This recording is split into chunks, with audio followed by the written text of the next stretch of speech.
Hello, my name is Kelsey Surya, and this is my PowerPoint presentation on an image that best describes me in CWI 101. As you can see, I chose an image with music notes floating around a head.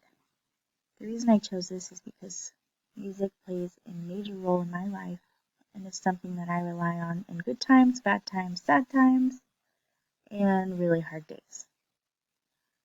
Music is something that puts my mind at ease, helps me focus. It has been a big or played a major role in my life since I was a little girl.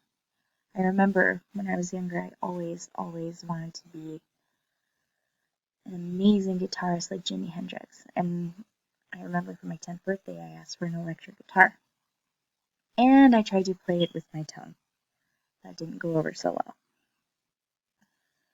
But now I play guitar, ukulele, piano, violin. Violin, not very well, but we try our best.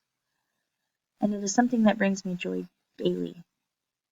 There's nothing better than finding a new song and listening to it on blast over and over in my car. Music is amazing.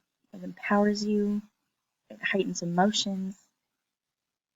It's beautiful, and I'm thankful for it. Thank you for listening.